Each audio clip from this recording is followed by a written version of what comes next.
अभी समसामयिकी के अंतर्गत जो सबसे महत्वपूर्ण तौर पर आया है, समसमय इसको कहते हैं, उसके स्तर पर जो आया है वो भारत अमेरिका ट्रेड डील।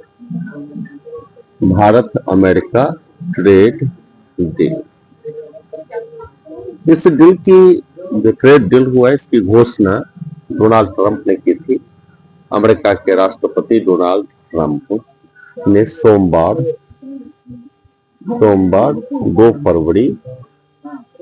2 फरवरी 226 को रात में की थी। भारतीय संदर्भ में रात में, अमेरिका के संदर्भ में दिन में की थी। और यहां पर कहा कि 18% टैरिफ लगेगा। 18% टैरिफ लगेगा। भारत के औद्योगिक समुदाय ने इसकी बहुत ज्यादा प्रशंसा की, स्वागत किया इस टैरिफ का।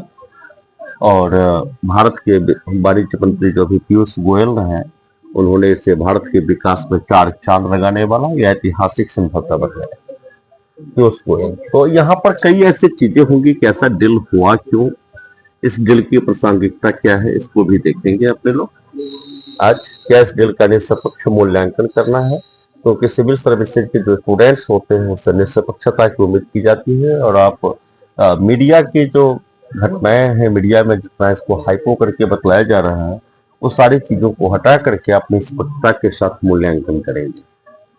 तो सबसे पहले देखेंगे कि भारत अमेरिका ट्रेड डील ये है क्या। तो देखिए, अगस्त के महीने में, अगस्त के अंतिम सप्ताह में 29-30 अगस्त को डोनाल्ड ट्रंप, अमेरिका के राष्ट्रपति ने एक टैरिफ की घोषणा की थी, डोनाल्ड ट्रंप साहब ने, और कहा था कि 50% टैरिफ भारत पर लगेगा, भारत पर। और यहां पर उन्होंने एक शब्द के लिए बतलाया था कि भारत टैरिफ किंग है। इस 50% को आप 2 भागों में बांटेंगे, 25% और 25%। तो 25% का संदर्भ अतिरिक्त कर जो था, अतिरिक्त टैरिफ जो था, उन्होंने इंडिया और रूस इसके व्यापार पर, विशेषतः तेल के व्यापार के कारण लगाया। तेल के व्यापार के कारण यहां पर समझना है। तो पहला जो हमारे पास टैरिफ बढ़ा वह तेल के व्यापार के कारण था, ऐसा संदर्भ समझेंगे। लेकिन ये कहने की बात थी। जब डोनाल्ड ट्रंप साहब आए तो डोनाल्ड ट्रंप ने अमेरिका फर्स्ट की नीति के तहत, अमेरिका फर्स्ट की नीति के तहत विश्व के प्रमुख देशों पर टैरिफ लगाना स्टार्ट किया। ब्राजील के साथ भी हुई थी, ब्रिक्स देश इसके पहले शिकार बने। और इसके साथ ही साथ जापान पर भी टैरिफ की बात की गई थी, दक्षिण कोरिया पर भी टैरिफ की बात की गई थी, इंग्लैंड पर भी टैरिफ की बात की गई थी, यूके पर भी टैरिफ की बात की गई थी।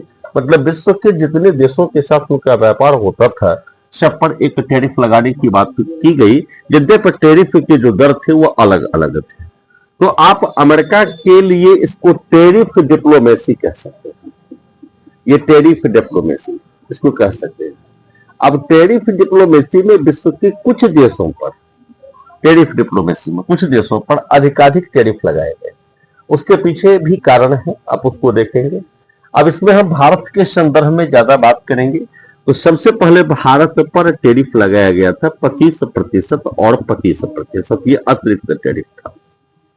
इस 25% के संदर्भ में कहा गया कि भारत जो रूस से तेल खरीदता है उसके कारण डोनाल्ड ट्रंप ने किया है। जहां तक आजकल की राजनीति में एक और महत्वपूर्ण अंतर्राष्ट्रीय संबंध में आया है प्रमुखता से, कि राष्ट्राध्यक्षों के बीच के व्यक्तिगत संबंध भी महत्वपूर्ण हो रहे हैं। भारत के प्रधानमंत्री भी डोनाल्ड ट्रंप साहब को अपना निजी दोस्त बतलाते हैं, अपना दोस्त बतलाते हैं। और मोदी साहब के बारे में भी डोनाल्ड ट्रंप यही स्टेटमेंट देते हैं कि मोदी बहुत अच्छे इंसान है, मेरे बहुत अच्छे दोस्त हैं। लेकिन एक निर्णय यहाँ पर है कि भारत वर्ष ने हमेशा एक नीति को अपनाया इस तेल खरीदने के मामले में, कि भारत अपने 140 करोड़ उपभोक्ताओं के हितों की रक्षा करेगा, उपभोक्ताओं के हितों की रक्षा करेगा। इसको संदर्भ में समझेंगे। भारत ने यहाँ पर न तो रशिया का नाम लिया, और न भारत ने यहाँ पर वाइल्ड डिप्लोमेसी के अंतर्गत अस्पष्ट रूप से कहा कि जहां से हमको सस्ते तेल मिलेंगे वहां से हम तेल खरीदेंगे। मतलब तेल मार्केट में विविधीकरण की पॉलिसी अपनाई। पहले जो हमारे तेल मार्केट के सप्लायर थे, क्योंकि विश्व का तीसरा सबसे बड़ा ऊर्जा का तेल का खरीदार भारत है, तो इसलिए एक महत्वपूर्ण भूमिका बन जाती है। तो आप यहां पर देखेंगे कि वाइल्ड डिप्लोमेसी के अंतर्गत भारतवर्ष ने अपने विकल्पों को किसी भी प्रकार के राजनीतिक दबाव या किसी प्रकार के दबाव से परे रखकर सिर्फ अपने आप को उपभोक्ताओं की जरूरत और तेल की कीमतों के आधार पर तय किया। उपभोक्ताओं की जरूरत और तेल की कीमतों के आधार पर तय किया, यहां ध्यान रखना है, तेल की कीमतों के आधार पर। अब यहां पर देखेंगे कि रूस से चूंकि हमको सस्ते तेल आते थे तो भारतवर्ष ने रूस से तेल खरीदा। अब यहां पर एक चीज और बनता है जो डोनाल्ड ट्रंप साहब को चुभती थी।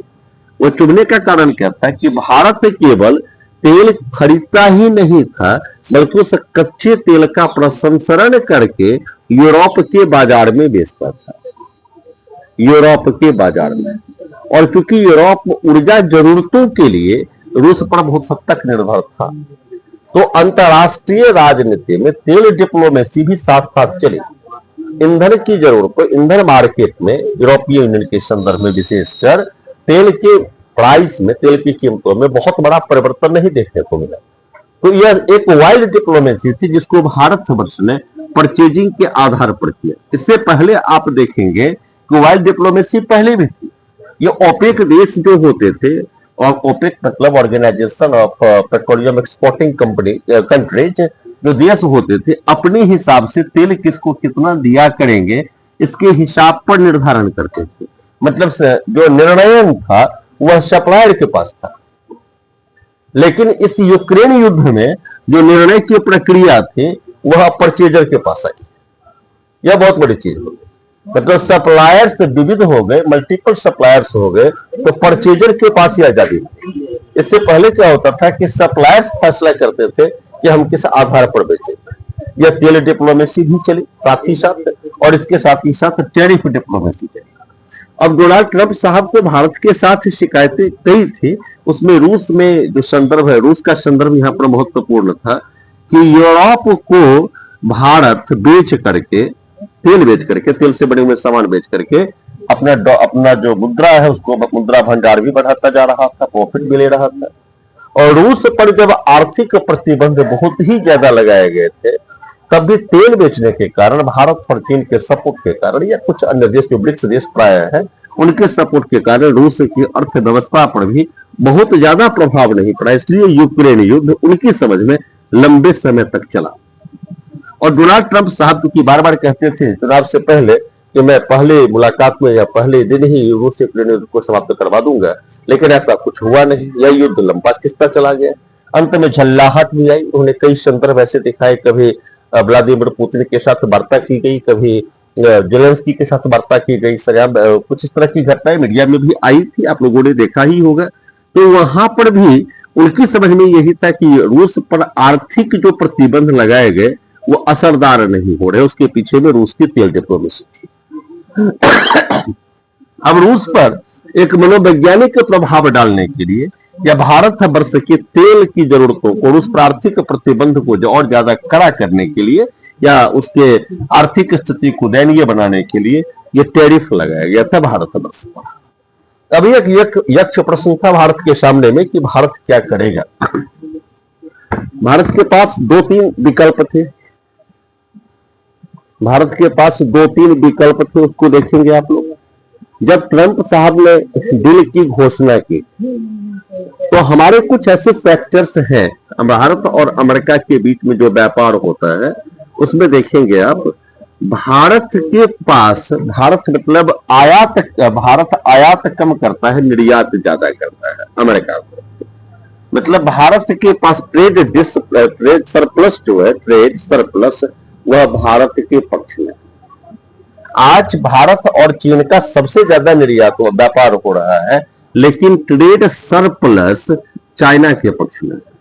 मतलब भारत ट्रेड सरप्लस किसके पक्ष में है? तो चीन के पक्ष में। यहां पर ध्यान रखना है आपको। मतलब चीन से हम ज्यादा आयात करते हैं और चीन से ज्यादा आयात करते, निर्यात हम कम कर पाते हैं। लेकिन अमेरिका के साथ जो हमारा व्यापार होता था, तो अमेरिका को हम ज्यादा निर्यात करते थे, आयात कम होता था। तो ट्रेड सरप्लस भारत के पक्ष में था। तो यहां पर अमेरिका के द्वारा जब प्रतिबंध या टैरिफ लगाए गए, तो भारतीय निर्यातकों को अमेरिका में चुनौतियां मिलने लगी। हमारे कुछ उद्योगों पर इसका प्रभाव भी देखा पड़ा और इसके लिए प्रोत्साहन की चीजें भी की गई थी। लेकिन भारतवर्ष ने 3 तरह की चीजों का यहां पर परिचय दिया। सबसे पहले राजनीतिक संयम को दिखलाया, राजनीतिक संयम जिसको कहते हैं उसको दिखलाया गया। डोनाल्ड ट्रंप साहब ने कई उकसाने वाले बयान दिए अंतर्राष्ट्रीय राजनीति में और भारत के कुछ विरोधी राष्ट्रों को गले भी लगाया। विशेषकर पाकिस्तान के संदर्भ में कई बैठकें भी हुई। लेकिन भारत के उच्चतम स्तर पर राजनीतिक नेतृत्व ने एक बार भी इस मुद्दे पर कोई विशेष आलोचनात्मक स्वर नहीं निकाला। जब पहली बार जब इस तरह की घटना हुई थी, टैरिफ बढ़ाया गया था भारतवर्ष पर, तो भारतवर्ष की जो राजनीतिक प्रतिक्रिया थी बिल्कुल सधी हुई प्रतिक्रिया थी और कभी भी इसको मीडिया का विषय बहुत ज्यादा भारतीय उच्च स्तर पर नहीं बनने दिया गया। यह बहुत बड़ी चीज थी कि राजनीतिक संयम और धैर्य का परिचय देते हुए कहा था, राजनीतिक संयम और धैर्य का परिचय दिया था। वास्तव में चाणक्य की जगह कहते हैं कि जब किसी के साथ, अपने विपक्षी के साथ में, शत्रु के साथ में दरवाजे अगर बंद करते हो तो खिड़की खोल के रखो। मतलब भारत ने वार्ता को प्राथमिकता पर रखा, व्यापार वार्ता में, क्योंकि भारत को अपने हितों की रक्षा करनी थी, विशेषकर किसानों को। अमेरिका की मांगे कुछ और थी जो किसानों के, भारतीय किसानों के हितों पर आघात पहुंचाने वाली थी। इस तरह की चीजें थी। अब उसके बाद सेकंड चीज आई कि राजनीतिक संयम को दिखाते हुए भारत ने अपने निर्यात बाजार को विविधीकरण किया। आपको आश्चर्य लगेगा कि भारतवर्ष ने यहां पर FTA, फ्री ट्रेड एग्रीमेंट को प्राथमिकता दी, और बहुत कम समय में ही हमने कई फ्री ट्रेड एग्रीमेंट किए। इसमें सबसे पहला एग्रीमेंट न्यूजीलैंड के साथ था। देखेंगे जब फ्री ट्रेड एग्रीमेंट के आप इतिहास को देखते हैं तो भारतवर्ष ने 20वीं शताब्दी की शुरुआत में जितने फ्री ट्रेड एग्रीमेंट नहीं किए थे, उससे ज्यादा बड़ी इकोनॉमी के साथ 2025-26 में किया। हमने न्यूजीलैंड के साथ किया, हमने अपने व्यापार को संयुक्त अरब अमीरात के साथ बढ़ाया, और इसके बाद सबसे महत्वपूर्ण निर्णायक रूप से रहा 25-26 जनवरी को, जब यूरोपियन यूनियन के अध्यक्ष यहां पर आए थे और यूरोपियन यूनियन के अध्यक्ष के साथ जो हमारी वार्ता हुई थी, तो भारत और EU के बीच में जो ट्रेड डील हुआ था वह एक आश्चर्यजनक ट्रेड डील हुआ था, वह मील का पत्थर बन गया। ट्रेड डील जिसको कि मदर ऑफ ऑल डील्स कहा गया, आप लोग इसको याद रखें कि बहुत सारे FTA हुए, लेकिन इसे मदर ऑफ जो ऑल डील्स था, mother of trade deals, Bharat EU trade deals को कहा गया। इसको ध्यान रखने की चीज। अब यहां पर समझेंगे जो लगभग में भारतवर्ष में 140 करोड़ लोग थे, 140 करोड़, और लगभग में EU की जो जनसंख्या अभी आएगी सारे देशों को मिलाकर के 27 देशों को मिलाते हैं, क्योंकि यूरोपियन इकोनॉमिक कम्युनिटी में 32 देश आएंगे तो हम उसको काउंट कर लेते हैं, तो 50 करोड़ के अप्रॉक्स में आएगा। तो यह कुल मिलाकर के लगभग में 200 करोड़ लोगों को प्रतिनिधित्व करने वाला व्यापार था यह, 200 करोड़ को, जिसमें कि विश्व की नंबर 3 की इकोनॉमी जो बनने जा रही है, सपोज विश्व की नंबर 3 की इकोनॉमी, तो हम उस इकोनॉमी की बात कर रहे हैं, तो उस इकोनॉमी और EU के बीच में सबसे बड़ा व्यापार बढ़े, इसके लिए वार्ता की गई थी। तो इस वार्ता के बाद अब अमेरिकी नेतृत्व के सामने में एक बहुत बड़ी चुनौती आ गई। भारतवर्ष ने अपने आप को, अपने निर्यात बाजार को विविधीकृत करने के लिए अमेरिका की जगह पर EU का बाजार देखा। यह भारत की एक राजनीतिक और रणनीतिक चाल थी। लेकिन अब अमेरिका के सामने में यक्ष प्रश्न यह था कि अमेरिका क्या भारत जैसे उभरते हुए बाजार से अपनी दूरी बना ले? उभरते हुए बाजार से भारत की, क्योंकि विश्व के जो आर्थिक विशेषज्ञ है वो भारत को एक आर्थिक महाशक्ति मानते हैं। आज विश्व की जब ये बड़ी अर्थव्यवस्थाएं 4 से 5% की दर पर लड़खड़ाते हुए आगे बढ़ रही, तो भारत 7% की अप्रत्याशित दर से आगे बढ़ रहा है। भारत की जो परचेजिंग कैपेसिटी है भारतीय अर्थव्यवस्था की, इसे नंबर 2 पर पहुंचा रही है। विश्व की अर्थव्यवस्था के योगदान में सकल क्रियाकलापों में आज भारत की हिस्सेदारी अमेरिका से ज्यादा हो चुकी है। तो क्या इतने बड़े बाजार को अमेरिका अनदेखा कर सकता था? अमेरिका के सामने में पहला यक्ष प्रश्न यह था, जो व्यापारिक दृष्टिकोण से हम देखेंगे। अब उसके बाद अमेरिका के साथ कुछ और भी घटनाएं घटती जा रही है, जिस घटनाओं को भी आप लोग देखेंगे। सबसे पहले अभी अमेरिका और ईरान के बीच में अमेरिका और ईरान के बीच में भी एक संघर्ष जैसी स्थिति, राजनीतिक स्थिति है। और भारत एक प्रमुख क्षेत्रीय शक्ति भी है। तो भारत की गैर मौजूदगी या भारतीय प्रभावों का अनदेखा करना अमेरिका ईरान के संदर्भ में भी अमेरिका के लिए रणनीतिक दृष्टिकोण से उचित नहीं था। पुनः भारत की जो अभी राजनीतिक और रणनीतिक स्थिति बन गई है कि भारत जिस किसी भी पक्ष में रहता है उसका पलड़ा भारी पड़ जाता है। अब ब्रिक्स देश में, क्योंकि ब्रिक्स देश की अध्यक्षता भी इस साल भारतवर्ष के पास नहीं है, और ब्रिक्स देश डोनाल्ड ट्रंप साहब के सामने में आंखों में मतलब आते ही नहीं है। उनको लगता है कि आंखों में गड़ा हुआ एक कीड़ा, आंखों में गड़ा हुआ एक शक्ति जिसको मान सकते हैं प्रतिद्वंदी को ब्रिक्स को देखते हुए। तो अमेरिका और ईरान के बीच में भी स्थिति फंसती जा रही है। तो यहां पर भी भारत की निंदा नहीं की जा सकती है। अब दूसरी जो महत्वपूर्ण बात है कि वेनेजुएला में जो कुछ भी हुआ, आपने देखा कि वेनेजुएला के राष्ट्रपति को अमेरिका ने गिरफ्तार कर लिया।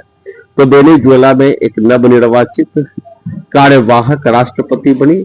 आप लोग सोशल मीडिया पर नहीं जाएंगे, क्योंकि डोनाल्ड ट्रंप साहब ने एक बार कह दिया था सोशल मीडिया को ऊपर कि मैं अमेरिका का वेनेजुएला का एक्टिंग राष्ट्र प्रेसिडेंट हूं। तो वेनेजुएला के जो कार्यवाहक राष्ट्रपति हैं उनके साथ भारत के प्रधानमंत्री की बातचीत हुई।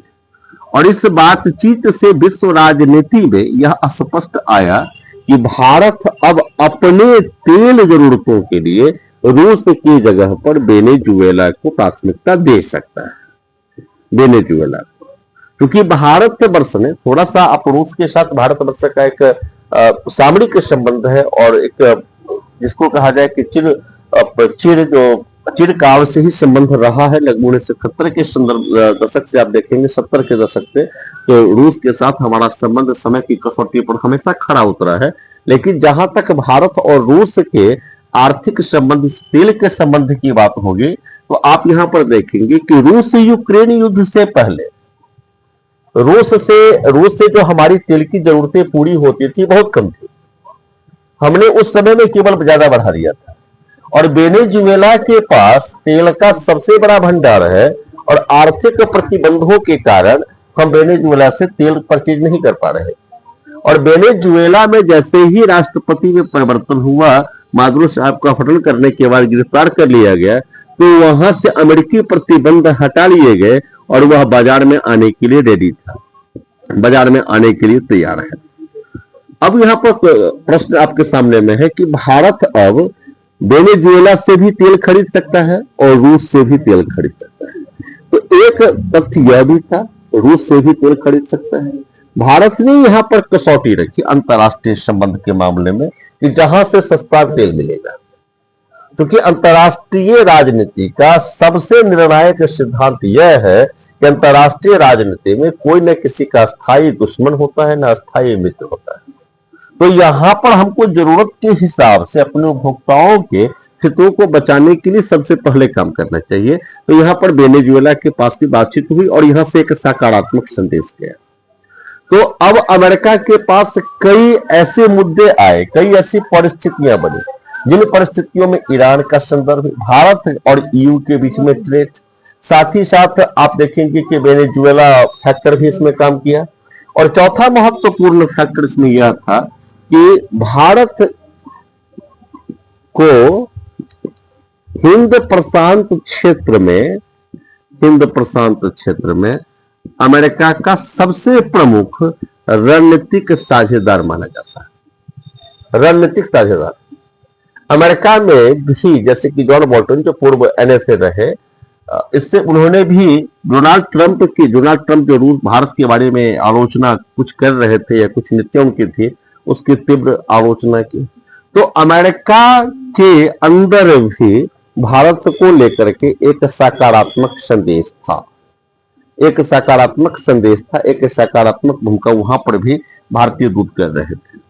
दूसरी बात कि आप देखेंगे कि अब अमेरिका, जब ईयू और इंडिया के बीच में ट्रेड डील हो गया, तो अमेरिका के सामने में अब चुनौती आ गई। अमेरिका के आर्थिक सलाहकार ने इस पर एक बार कमेंट भी किया कि ईयू ने अमेरिका को साथ नहीं दिया। इसके पीछे में कारण यह था कि वह चाहते थे, अमेरिका का नेतृत्व यह चाहता था कि ईयू भी भारत पर प्रतिबंध लगाए, लेकिन ऐसा हुआ नहीं। इसके विपरीत ईयू ने भारत के साथ एफटीए कर लिया और आलोचना यहां तक की गई कि अमेरिकी प्रेशर में ईयू के साथ जो हमारी वार्ता हो रही थी, पिछले 20 साल से चल रही थी, 2016-17 में हमारी वार्ता खत्म ही हो गई थी एक बार की, ऐसा लगा कि कुछ भी नहीं होगा। लेकिन 2020 के बाद वार्ता हमारी बढ़ती चली गई। लेकिन 2020 के बाद जो वार्ता बढ़ी, तो अब ईयू पर अमेरिका का भी प्रेशर था, क्योंकि वहां पर भी टैरिफ क्या रहा था। नाटो को बार बार धमकी दे रहे थे, क्योंकि अधिकांश ईयू के सदस्य नाटो के सदस्य हैं, तो नाटो को भी बार बार धमकी दे रहे थे। और भारत पर भी निर्यातकों को, भारतीय अर्थव्यवस्था में भी निर्यातों को विविधीकरण करने के लिए प्रेशर था, क्योंकि भारत वर्ष भी अपनी अर्थव्यवस्था को किसी एक राष्ट्र के बदौलत, किसी एक राष्ट्र के तौर पर प्रमुखता से नहीं देखना चाहता। और सेकंड चीज कि भारत वर्ष चाहता है कि अब मैन्युफैक्चरिंग जो हब है वह भारत वर्ष में बने। यहां पर इसको ध्यान रखना है कि आज दुनिया का सबसे ज्यादा जो मैन्युफैक्चरिंग कंट्री कहा जाता है, चाइना को कहा जाता है। तो पोस्ट कोविड एरा में विश्व के अधिकांश देश जो चाइना के मैन्युफैक्चरिंग प्रोडक्ट पर अपनी अर्थव्यवस्था को देख रहे थे, तो कोविड एरा के बाद उन लोगों ने भी मैन्युफैक्चरिंग हब के तौर पर चाइना का स्थान, चीन का स्थान खोजना प्रारंभ किया। तो उस विकल्प में भारत सबसे पहले आया। चीन के विकल्प में मुख्यतः 2-3 देश आए, जिसमें कि भारत सबसे पहले था। ताइवान के साथ में कुछ लोगों ने, जो कि ताइवान को राजनीतिक मान्यता बहुत कम देशों के साथ में है, लेकिन ताइवान को भी आर्थिक रूप से व्यापार करने के लिए कुछ देशों ने उसके साथ भी संबंध स्थापित किए। और चूंकि अब विश्व के प्रमुख देशों में देखेंगे तो सिर्फ भारत ही ऐसा देश है जो सबसे ज्यादा तीव्र गति से अपनी अर्थव्यवस्था को बढ़ा रहा है। भारत की विशाल जनसंख्या, भारत का विशाल उपभोक्ता बाजार इत्यादि कुछ ऐसे कारण हैं जिससे कोई भी प्रमुख आर्थिक शक्ति, आर्थिक महाशक्ति दूर नहीं होना चाहेगी। तो ये सारे ऐसे कारण थे जिन कारणों के अंतर्गत ही अमेरिका और भारत के बीच में ट्रेड डील की घोषणा की गई। अब यहाँ पर एक प्रश्न यहाँ पर आपके पास में राजनीतिक दृष्टिकोण से आएगा कि इस ट्रेड डील की घोषणा भारत वर्ष में पहले नहीं की गई, पहले डोनाल्ड ट्रंप ने की। कुछ क्वेश्चंस आते हैं कि मोदी साहब ने पहले क्यों नहीं कहा। कुछ लोगों का ऐसी भी आलोचना है कि मोदी साहब ने सरेंडर कर दिया।